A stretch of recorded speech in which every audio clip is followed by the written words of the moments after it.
Ayan, Ay, ito eto na. Sa ating daho ang misteryosong boses na ito. Ayun. Sino kaya ang boses na huhulaan ng ating mga tagapakinig ngayong araw po ng Wednesday? Basta sinabi ko na kanina yung Oo, may clue na first kanina, tayo, no? Babae, alam niyo na Yes, so babae, actress, stand-up comedian, TV personality. TV personality. Ito na po ang boses, ha. Alright, ready? Sandali muna. Sige, parinig muna natin. Ito muna, ha.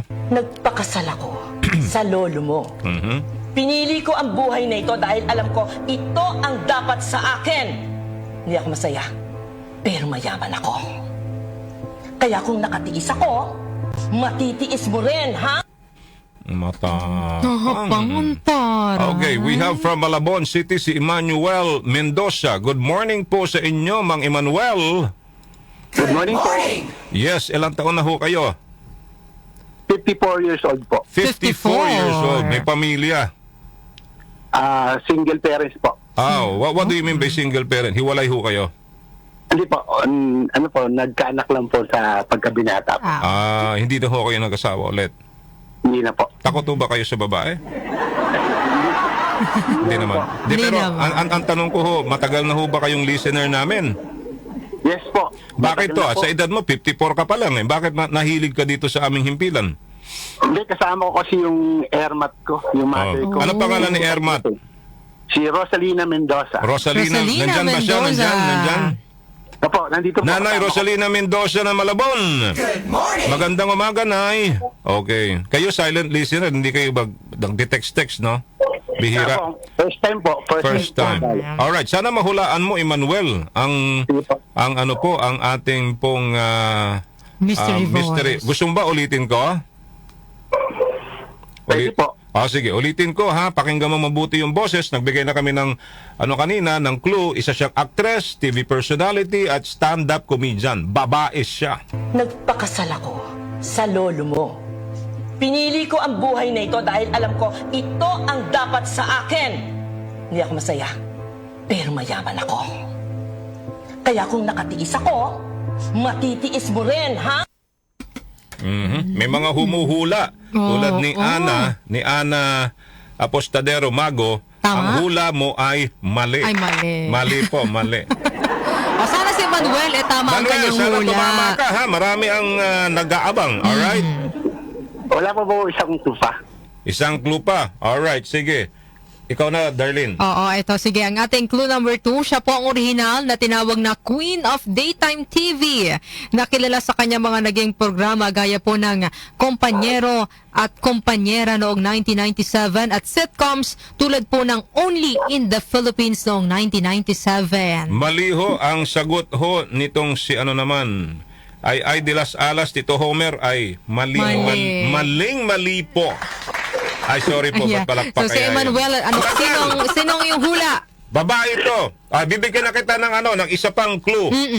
Ha? Okay? Bibigyan kita ng isang clue, ha? Pangalan na lang, ano? Sige. Pangalan niya, ito, dalawa, sa first name niya may letter T. Ay. Sa last name niya, meron ding letter T. Sa ginagamit niyang screen name. Miss Jack, doon tayo sa screen name, ha? Sa screen name tayo, ha? Sa screen name niya bilang celebrity o personality, yung first name niya may letter T, yung last name na ginagamit niya may letter T din. Magaling din itong impersonator. Impersonator to. Oo. Sige, Emmanuel, dami ng clue. Gusto mo ibigay? Mahirap po, masyado Mahirap, sorry po. Sige, hula ka lang, hula. Hula lang, hula. Oo, baka meron kang mabibigay na pangalan. Nako, may mga nakahula ka agad dito. Gagaling nito. Kayo kaya antuma. Okay, last hulaan mo, sige.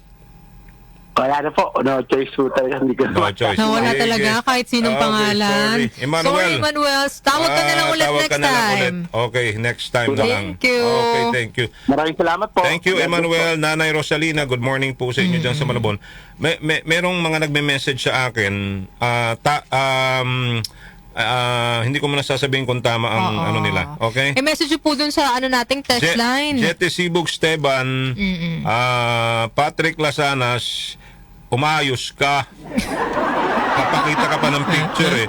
Claire Cabungan Sinense, Carmen Corneto Pila, Ana Apostadero Mago, Jete Sibog Esteban, Vivian Aris. Mamaya tingnan natin kung tatama kayo sa hula ninyo.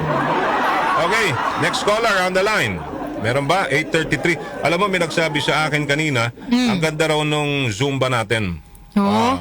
Muntikan lang muntikan lang magsabay-sabay. Muntikang magkasabay-sabay. Konti na lang sabay-sabay na. Muntikan lang. Muntikan talaga siya magkasabay-sabay ho, mga kaibigan, yung dance step po namin. Salamat General James Brillantes, magandang umaga sa iyo, Ma'am Michelle Amandi. Good morning. Lisa Makaspak, Daddy Johnny Makaspak. Sino dyan? Rayma Bansag, Joel Wild Guess, Chapusit, mali po eh. Mali. Yan, meron na tayong isa pang... Karay Mabansag. Salamat kaayo.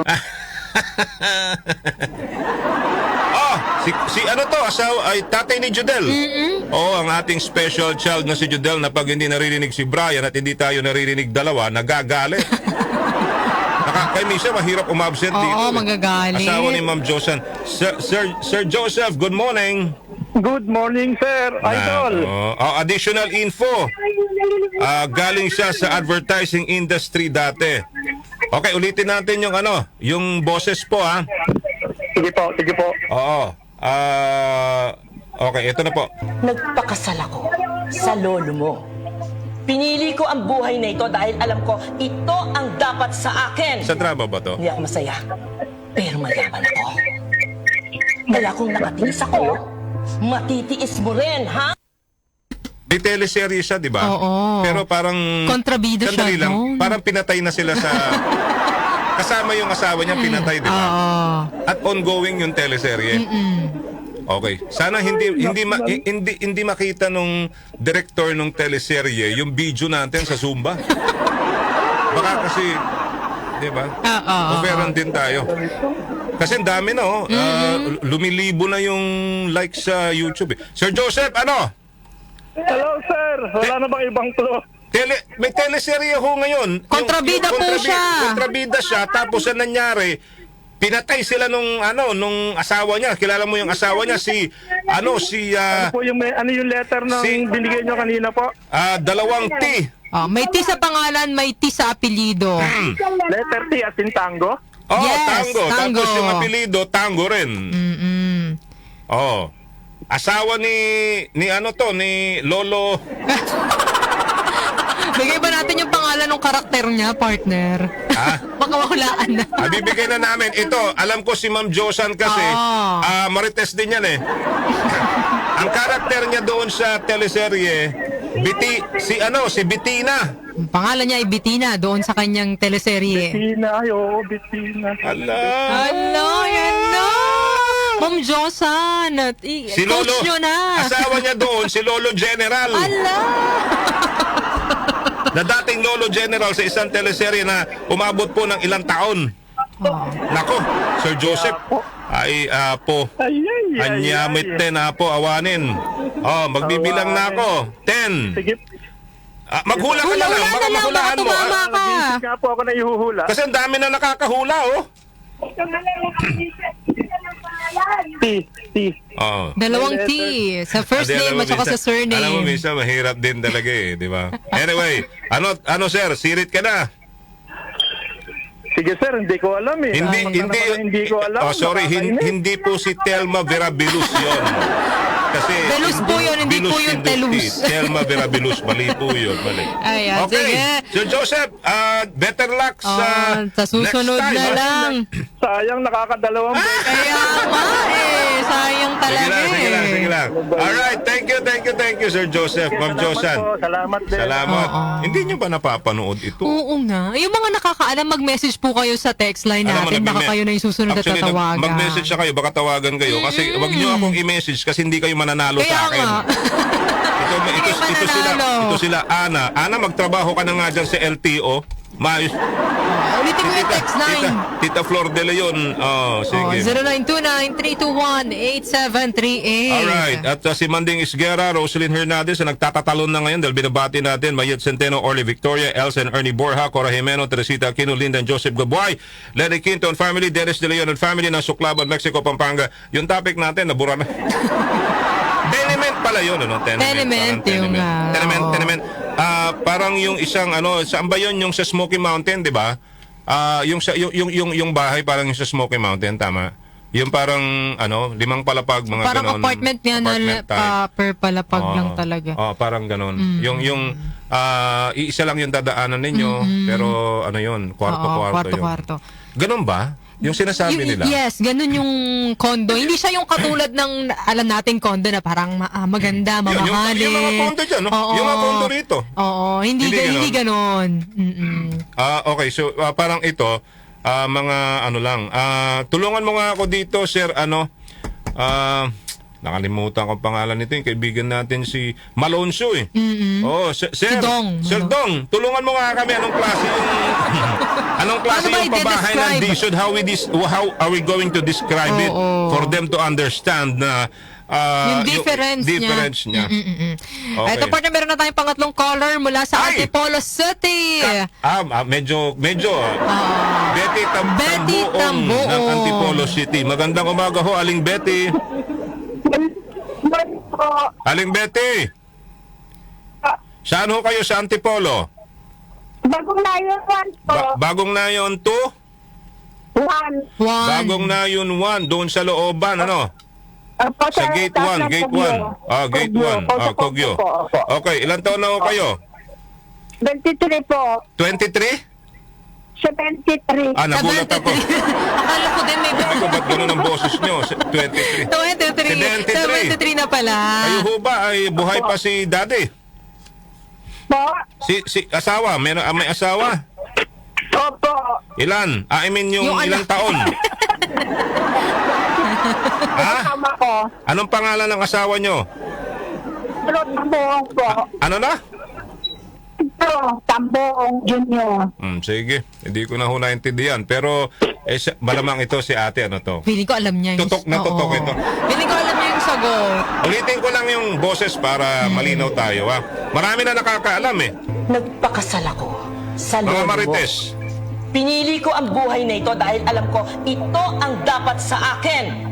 Hindi ako masaya, pero mayaman ako. Kaya kung nakatiis ako, matitiis mo rin, ha? Ano? Isang clue po. Isang clue. Nagbigay na kami. Ang karakter nga niya, si Bettina, eh. Novabilia po. Mali po. Isang pangalan na lang. Isang chance na lang.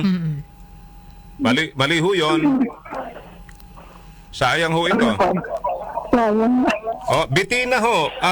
Yung karakter ho niya sa isang teleserye, paulit-ulit na nga ako, pinatay na ho yung karakter niya. Kasama yung asawa, si Lolo, ano man tawag sa kanya? Lolo General. Doon sa isang teleserye. Sayang naman, nanay. Sino po? Gina Pareño po atang hula niya. Mali po. Mali. Naano na ho namin si Gina Pareño. Opo. Anyway, Nay, sorry po. Pasensya na ho kayo, ha. Better luck next time, ha. Nanay Bettina, thank you. Babuhay. God bless po. Bye-bye po, bye-bye. Alam mo, sa totoo lang, yung natatawag, yung binobola ninyo, pokwang, mali, Peggy. Bakit hindi nila mahulaan? Hindi sila nanonood ng teleserye. Alam mo, hindi lang tumatama yung raffle natin doon sa... Kasi may mga nag-message na, Miss Jackie, na tama yung mga sagot nila. Pero pag natawagan nyo sila, tumpak kuha nila to. One more caller. Tumatama yung raffle, One more caller po, mga kaibigan. Katuwaan lang ho ito. Masaya pag ganito. Habang inihintay natin, partner, yung ating susunod na caller, nag-message si Sir Rico tungkol doon sa binapag-usapan nating tenement. Yeah. Pinakita niya yung sample nung sa Taguig daw, mayroong sikat na tenement building sa Taguig. At itong tenement pala ay ang ibig sabihin ay room or set of rooms forming a separate residence within a house or block block of apartment. So para talaga siyang ganito yung itsura niya, para ma-visualize yan mo. nga, ganyan yung, pati nga po. Oo. Ganito nga yun, yung nangyayari. Hindi siya actually condo na condo, pero they call it condo kasi Yes, now. yun yung Na tawag. condo type. Pero yun Pero yung tenement kasi, siya eh. parang isang compound po yan. Tama ako, Mika, no? Mika? Isang compound po yan. Kasi nakakita na ako dyan sa Quezon City. Yung tinayo ni Bistik dati. Ni Mayor Bistik eh. Na parang ilang palapag ho yun, na isang diretsyon ganun, o paikot na ganun. Tama yung pinakita ni Boss Rico. Tapos, Bibigyan ka ng kanya-kanyang may kanyang kwarto na 40 square meters or 35 square meters. Yung iba, wala, bare yun, partner. Walang kwarto. Ngayon, bahala kang gumawa ng kwarto. Yung iba naman, may binibigay na, may isang kwarto, may maliit na kusina, may maliit na banyo. Ganun na yon. Depende kung gaano kalaki talaga yung area na ibibigay sa'yo. Oo, ang issue nga lang doon ngayon na kini-question nga ho nila, mga kaibigan, yung tungkol ho sa, ano ba yung sabi ni Senador Villar? Parang bakit? Ibinibigay yun doon sa mga parang mga middle class. Oo, middle class na nakaka-afford. Hindi doon sa mga talagang dapat bigyan na wala hong bahay talaga. Hindi kasi yung iba partner na yung mga poor daw, hindi afford yung bayad na 1,500 hanggang 2,600 pesos Kaya daw sila buwan. sa resettlement. Oo. Tama? Kasi, bakit daw hindi na lang ibigay? pero actually sa yung mga di ba, yung mga naalala mo yung mga dinadala sa Montalban dati, di ba? Sa anong tawag sa ganun? Resettlement area. Oo. Hindi ko alam kung hindi agad kasi sila pinagbabayad doon eh. Tsaka parang mura lang, like 500 pesos yata per month. Something like that, na tulong ng gobyerno. Ang problema din doon kasi partner, yung iba, hindi naman talaga tinitirhan nila eh. Malayo bumabalik rin. pa rin sila doon sa Pero ako pinag-alisan naman, sa kanila. sa point ko naman, dito sa usaping ito, hindi lang dapat para sa poor class. Dapat meron din sa middle class kasi mostly ng middle class nangungupahan. Totoo yan. At ang mahal ng upa, mga kaibigan. Correct. Diba? Ang mahal, yung 20,000 na tinitignan ho natin, up to 40,000 na lower ba? Lower class yun? Tama ba? Low middle class. Oo. Okay, sandali lang partner ha, kasi naghihintay si Elena Aglinaw Sige. ng dagat-dagatang apoy. Sorry po. Dagat-dagatan Caloocan City. Dagat-dagatan Caloocan City. Good morning po, Ma'am Elena. Good morning po. Kumusta ho dyan sa dagat-dagatan? Okay naman po. Mainit po. Sabi ko na sa inyo, mainit po dyan. Malapit-lapit po ba yung dagat-dagatan sa impyerno? Hindi naman, no? Hindi naman po. Hindi, biro lang. Biro lang po, Nanay Joke lang yun, Nay, ha? Binibiro lang. Ilang taon na ho kayo, Nanay Elena? 55 po. Ano, no? 55. 55. Alright. Malamang sa malamang nanonood ho kayo ng telebisyon. Maliban sa pakikinig ng radyo sa amin. Yes po. Pag ba kayo nanonood ng telebisyon, nakikinig kayo at the same time ng radyo? Hindi po. Kala ko oo.